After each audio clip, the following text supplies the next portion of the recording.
তৃণমূলকে কেউ পছন্দ করছে না, বুঝলাম, বিজেপি এলে কি কি হবে, আর সেটার একটা হিসেব নিকেশ করার জন্য আমি, শুভ্রাংশু এবং স্বর্ণালী বসেছি। আমাদের সাথে বাংলা টেলিভিশনে প্রথমবার আনকাট, একটা অংশ কোনো কাট নেই, একটা অংশ কোনো থমকে যাওয়া নেই, আনকাট গল্পের মাধ্যমে অনেক কিছু জেনে নেওয়া, সেটা করতে চলেছি বিজেপির রাজ্য সভাপতি শ্রমিক ভট্টাচার্যের সঙ্গে। শ্রমিক ভট্টাচার্য এবারে স্পেশাল গেস্ট। শ্রমিক বাবু কয়েক সেকেন্ডের মধ্যে আমাদের স্টুডিওতে।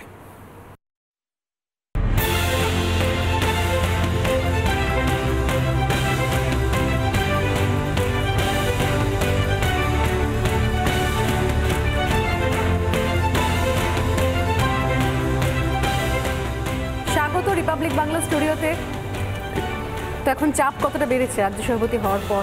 দায়িত্ব, চাপ, চ্যালেঞ্জ। আমি একজন পূর্ণ সময়ের রাজনৈতিক কর্মী, প্রায় 40 বছরের বেশি সময় ধরে রাজনীতিতে আছি, এর বাইরে অন্য কোনো কাজ করিনি।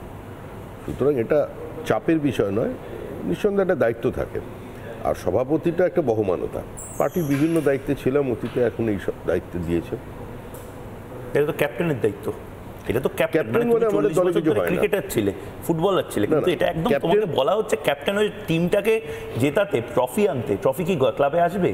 ক্লাবে তো ট্রফি হিসাবে তো আমরা রাজনীতিকে খেলা বলে মনে করি না। আমরা মনে করি রাজনীতি একটা ভাবনার সঙ্গে একটা ভাবনার লড়াই, এবং সেক্ষেত্রে টিম গেমটাই প্রথম কথা। দু একটা বল অফ স্ট্যাম্পের বাইরে ব্যাটের কানায় লেগে চলে যেতে পারে স্লিপে, সেটা যেন না যায় সেটা দেখার দায়িত্ব আমার। সেই সময় মানে ইমার্জেন্সি হয়েছিল যখন আমরা 10 বছর বয়স। 10 বছর নয়, 12 বছর বয়স, তখন 12-13 বছর বয়স। তো সেখান থেকে এখন অবধি আপনি লড়াই করে যাচ্ছেন, সেই এমার্জেন্সি দেখেছেন, এখন অবস্থাটা অন্যরকম।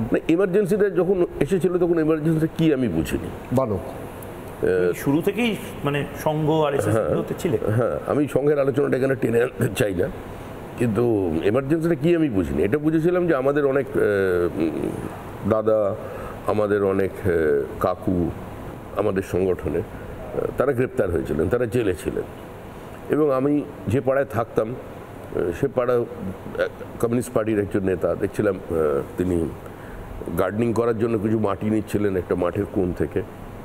হঠাৎ দেশে একটা বিরাট ভ্যান এলো, তাকে তুলে নিয়ে চলে গেল। পরবর্তীকালে স্বাভাবিকভাবে এমার্জেন্সিটা কি বুঝতে পেরেছিলাম। কিন্তু এখন বর্তমান রাজনীতিতে আপনারা বিরোধীরা প্রায় সময়তেই বলেন, আমি শুনেছি কখনো শুভেন্দুদার মুখে, কখনো সুকান্তবাবুও বলছেন যে রাজ্যে যা সিচুয়েশন তাতে যেন মনে হচ্ছে এটা এমার্জেন্সির মতোই অবস্থা চলছে। না, এমার্জেন্সির থেকে বেশি কিছু চলছে। এমার্জেন্সি থেকেও বেশি। এমার্জেন্সির সময় এইভাবে প্রকাশ্যে খুন হয়, মানুষকে তুলে নিয়ে গিয়ে বন্দি করা হয়েছে, তার উপর শারীরিক নির্যাতন চালানো হয়েছে।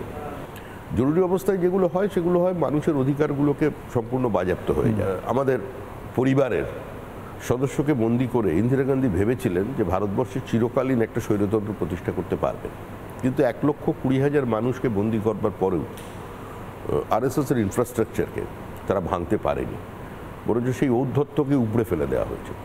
এবং যেটার সঙ্গে হিন্দুত্ব বলে একটা নতুন শব্দ এখন চলছে, কথায় কথায় হিন্দুত্ব শব্দের ব্যবহার করা হচ্ছে। হিন্দু কোনো ইজম নয়, এটা একটা চলমান পদ্ধতি। আর হিন্দুকে যদি ধর্ম বলা হয় তাহলে সেটা আবর্তিত, বাদবাকি রিলিজিয়ন যেগুলো আছে সেগুলো প্রবর্তিত, মানে তার কোনো পরিবর্তন হয়নি।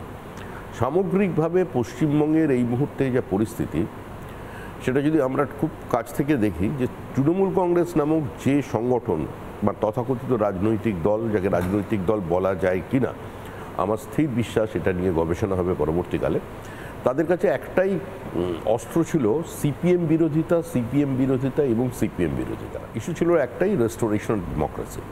তো সেই স্লোগানে মমতা বন্দ্যোপাধ্যায় ক্ষমতা এলেন। মমতা বন্দ্যোপাধ্যায় ক্ষমতায় আসার 1 বছরের মধ্যেই পুরো গণতান্ত্রিক প্রক্রিয়া ব্যবস্থা, গণতান্ত্রিক ব্যবস্থার মধ্যে যে রাজনৈতিক সৌজন্য থাকে সেটাকে ধ্বংস করে দিলেন। আজকের পৃথিবীতে শাসক দলের শুধু বিরোধিতা দিয়ে তো চলে না, কোনো দিনই চলেনি। তার একটা অল্টারনেটিভ পলিসি দরকার। একটা গভর্নমেন্ট পাওয়ারে আসার সঙ্গে সঙ্গে বলে দিল, আমি 1 ফিট মানে স্কোয়ার ফিটও জমি অধিগ্রহণ করব না। পশ্চিমবঙ্গের অধিকাংশ জমি কাল্টিভেটেড, জমির মালিকানা ছোট ছোট কৃষকদের হাতে দিতে পেরেছিলেন, ক্ষেত মজুরকে মালিক করেছিলেন। আমিও মালিক, আমিও তোমার পাশের চেয়ারে বসতে পারি, একা শুনে বসতে পারি, এই অধিকার, এই মর্যাদাটা সিপিআইএম দিয়েছিল, এটা কেউ অস্বীকার করতে পারবেন না। কিন্তু তারপরে সেখান থেকে নিয়ে গিয়ে যে কোঅপারেটিভ মুভমেন্ট, সেটা হয়নি। সামগ্রিকভাবে পশ্চিমবঙ্গের কৃষি ব্যবস্থা বা পুরো ইরিগেশনের যদি আমরা কথা বলি, কোনো উন্নতি হয়নি। ক্ষমতায় আসবার পরে তৃণমূল বললো আমরা কোনো জমি অধিগ্রহণ করব না। তা একটা তাহলে শিল্পটা কোথায় হবে? ভারী শিল্প ছাড়া পশ্চিমবঙ্গের কোনো ভবিষ্যৎ নেই। এই যে এত পরিযায়ী শ্রমিক, এত ইঞ্জিনিয়ারিং কলেজ, 40,000-এর বেশি পাস আউট, 45,000 পাস আউট প্রতি বছরে, সেক্টর 5-এ 18,000 টাকা মাইনে কল সেন্টারে চাকরি করছে। আজকে এখান থেকে তারা বেঙ্গালুরুতে চলে যাচ্ছে। বেঙ্গালুরু দ্বিতীয় কথ্য ভাষা বাংলা। 3 বছর আগের হিসাব আমি প্রতিদিন বলি, 14,60,000 বাঙালি তরুণ তরুণী সেখানে কাজ করছে। এই পরিস্থিতি যদি সরকারের জন্য তৈরি হয়েছে। পরিযায়ী শ্রমিক, মুখ্যমন্ত্রী 5,000 টাকা আমরা তো শুনলাম টিএমসিপি এর প্রতিষ্ঠা দিবস মঞ্চে মমতা বন্দ্যোপাধ্যায় বললেন যে ভারী শিল্পে নাকি পশ্চিমবঙ্গ 1 নম্বর হয়ে গেছে। কর্মদিগন্ত এশিয়ার বৃহত্তম লেদার কমপ্লেক্স, 35,000 কোটি টাকা বিনিয়োগ হচ্ছে, 7.5 লক্ষ লোকের চাকরি। বেঙ্গল সিলিকন ভ্যালি, 27,000 কোটি টাকার বিনিয়োগে 75,000 আইটি কর্মসংস্থান hub. Metro coach, wagon factory, জাহাজ factory, steel factory, power factory, Deucha Panchami, Jangalmahal, 6টা economic corridor, industrial park, MSME, small scale, medium scale, আমরা নাম্বার 1। সেলফ হেল্প গ্রুপে আনন্দধারায় আমরা নাম্বার 1 ইন ইন্ডিয়া। দেখুন, আমরা তো জানি এমএসএমইতে পশ্চিমবঙ্গে 1 নম্বর আছে, কিন্তু এমএসএমইটার যে 1 নম্বর যেটা ওরা বলছেন, সেই 1 নম্বরটা কি? ইন্সপেক্টর পাঠিয়ে ছোট ছোট চায়ের দোকান, পানবিড়ির গুমটি, সেগুলো কিন্তু এমএসএমইর মধ্যে ঢুকে পড়েছে।